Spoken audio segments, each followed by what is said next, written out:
முக்கிய செய்தி: திமுக தொண்டர்கள் 2 மணி நேரமாவது சமூக வலைதளங்களில் நேரம் செலவழிக்க வேண்டும் என துணை முதலமைச்சர் உதயநிதி ஸ்டாலின் தெரிவித்துள்ளார்.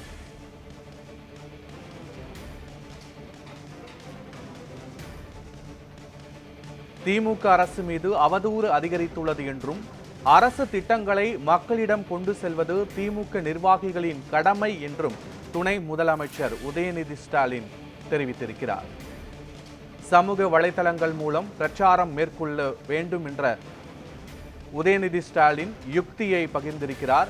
திமுக தொண்டர்கள் 2 மணி நேரமாவது சமூக வலைதளங்களில் நேரங்களை பகிர வேண்டும் என்றும் அவர் தெரிவித்திருக்கிறார்.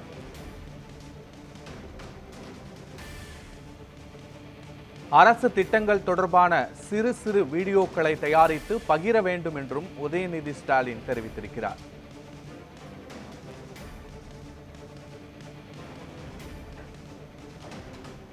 இது தொடர்பான முழுமையான விவரங்களோடு எமது செய்தியாளர் சாமுவேல் எபினேசர் இணைகிறார். வணக்கம் சாமுவேல், விவரங்கள் என்ன?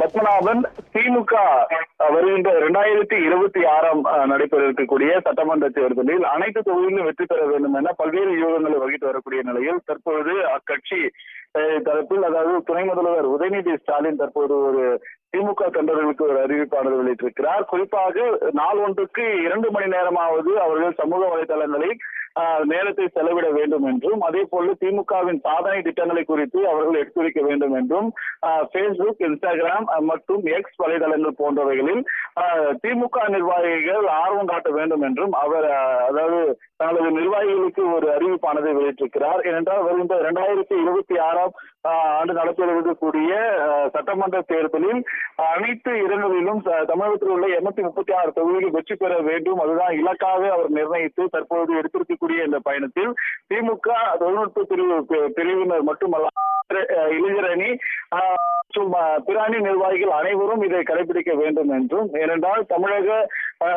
தமிழகத்தில் திமுக ஒரு அதாவது மக்கள் நலன் பலனில் அதாவது மக்கள் நல பலனை தொடர்ந்து செய்து வருகிறது. மக்களுக்கு எடுத்துரைக்கும் வகையில் சமூக வலைதளம் மூலமாக நாள் ஒன்றுக்கு 2 மணி நேரம் கழக நிர்வாகிகள் உட்பட வேண்டும் என்று அவர் தனது அறிவிப்பில் தெரிவித்திருப்பது குறிப்பிடத்தக்கது. பத்மநாபன், விவரங்களுக்கு நன்றி சாமுவேல் எபினேசர்.